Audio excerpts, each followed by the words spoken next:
La Banque mondiale prévoit une hausse du PIB tunisien d'1,4% en 2024 à 2,6% en 2025, principalement grâce à l'agriculture. La forte augmentation des exportations agricoles a compensé la détérioration de la balance commerciale des industries, de l'habillement et de la mécanique en 2024. Mais ce sont les négociations au point mort entre ce pays d'Afrique du Nord et le FMI qui continue de peser sur les perspectives de financement extérieur 2 ans plus tard. Voyons ce que cela signifie pour le gouvernement du président Kais Saied. Il y a plus de 2 ans, le président tunisien Kais Saied a publiquement rejeté ce que ses détracteurs considéraient comme un prêt indispensable du Fonds monétaire international pour aider le pays à faire face à une grave crise économique multiforme, enracinée dans des déséquilibres structurels de longue date, affirmant que ce financement conduirait à davantage de pauvreté. Cette crise trouvait son origine dans un modèle fiscal devenu insoutenable au cours de la dernière décennie.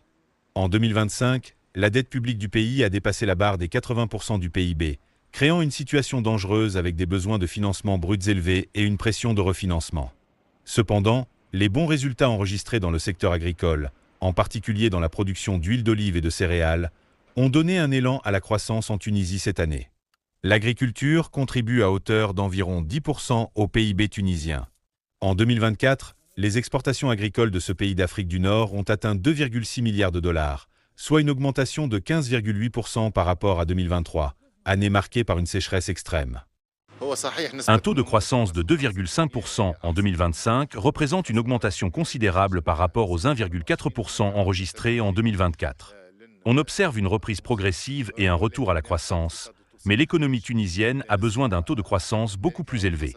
Le fait que la croissance économique dépende de l'activité agricole n'est pas viable, car ce secteur est fortement tributaire des précipitations, alors que les années précédentes ont été marquées par une grave sécheresse. Les observateurs économiques affirment que l'absence de progrès dans les réformes structurelles exigées par le Fonds monétaire international constitue un obstacle majeur à une croissance durable.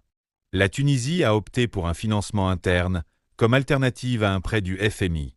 Le gouvernement cherche à obtenir un nouveau financement direct de 3,7 milliards de dollars auprès de la Banque centrale dans le budget 2026.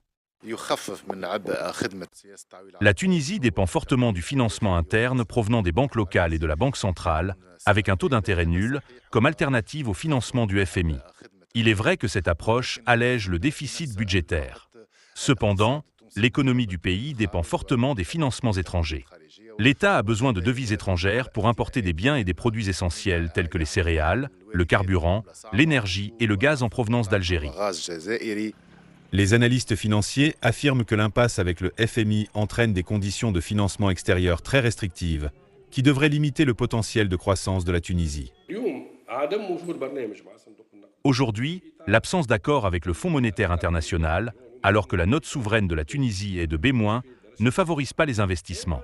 Cette situation rend difficile l'accès aux marchés financiers internationaux. Le coût des emprunts est trop élevé pour une économie fragile. La politique d'autosuffisance de la Tunisie, promue par le président Kais Saied, consiste à atteindre l'indépendance et la souveraineté économique, notamment en résistant aux dictats financiers externes d'institutions telles que le FMI. Ces détracteurs soulignent l'augmentation significative des prêts bancaires accordés à l'État, qui évincent le financement du secteur privé et suscitent des inquiétudes quant à la stabilité financière. Les Tunisiens ont enduré des années de difficultés économiques croissantes, aggravées par la pandémie de coronavirus. Si une croissance à court terme est attendue en Tunisie, des défis persistants tels que des conditions de financement restrictives et la nécessité de réformes structurelles pourraient entraîner un ralentissement en 2026 à 2027.